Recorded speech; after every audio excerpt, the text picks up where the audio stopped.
Hello viewers, welcome to my channel all cooking fusion BD. আজকে আমি আপনাদেরকে খুবই সহজ এবং খুব কম সময়ে কিভাবে লাল শাক ভাজি করা যায় সেই রেসিপিটি শেয়ার করব।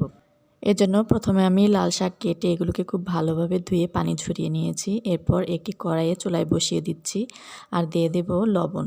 লবণটা আমি হাফ চামচেরও কম দিয়েছি। লবণটা স্বাদ অনুযায়ী যে যার মতো দিয়ে নেবেন। আর দিয়ে দিচ্ছি 3টি কাঁচামরিচ। আমি কাঁচামরিচগুলোকে চিড়ে দিয়েছি। এরপর আমি কিছুক্ষণ ঢাকনা দিয়ে রান্না করব। খুব বেশিক্ষণ ঢাকনা দিয়ে রান্না করা যাবে না, এতে করে লাল শাকটা একদম নরম হয়ে যাবে। আমি জাস্ট 2 থেকে 3 মিনিটের জন্য ঢাকনা দিয়ে এরপর আবার ঢাকনাটা খুলে শাকের পানিটাকে শুকিয়ে নেব। অনেকে আবার শাকের পানিটাকে ফেলে দেয়, তো আমি এখানে শাকের পানিটাকে ফেলে না দিয়ে শাকের সাথেই পানিটাকে শুকিয়ে নিচ্ছি। এতে করে এর পুষ্টিগুণটা অটুট থাকবে।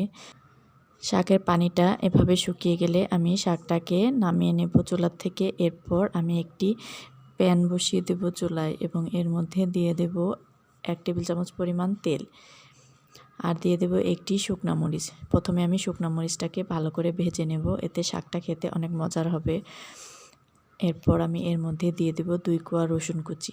রসুন কুচিটাকেও আমি কিছুক্ষণ ভেজে নেব। ভেজে এরপর আমি একটি বড় পেঁয়াজ কুচি দিয়ে দেব। এরপর আমি সব কিছু ভালোভাবে নেড়েচেড়ে লাল করে ভেজে নেব। যখন পেঁয়াজগুলোর কালার লাল হয়ে আসবে তখন আমি এর মধ্যে দিয়ে দেব আগে থেকে যে শাকটা সেদ্ধ করে রেখেছি সেই শাক দেওয়ার পর আবার আমি 2-3 মিনিটের জন্য এটাকে ভেজে নেব। তো ভিউয়ার্স, তৈরি হয়ে গেল দারুণ মজার একটি রেসিপি। যদি আমার রেসিপিটি ভালো লাগে আমার চ্যানেলটিকে সাবস্ক্রাইব করে পাশে থাকবেন, লাইক, কমেন্ট ও শেয়ার করবেন। ভিডিওটি দেখার জন্য সবাইকে অসংখ্য ধন্যবাদ।